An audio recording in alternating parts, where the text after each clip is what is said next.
So here is a free tool to instantly clone your voice and use it for text-to-speech generation.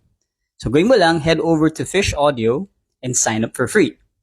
Click on Build Your Voice and configure it.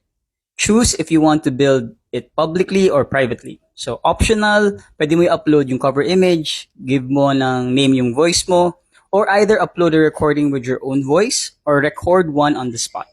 As next, click on Create, and in less than a minute, you will have it ready.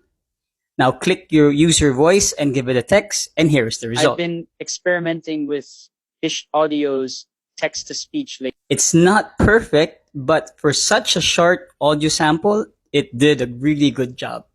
So you can also check the discovery page for more voices you can use. Pwede ka rin mag-search ng specific voice that you have in mind.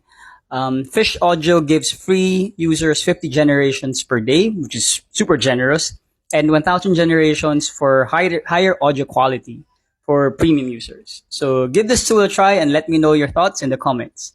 And follow me for more for cool AI tips.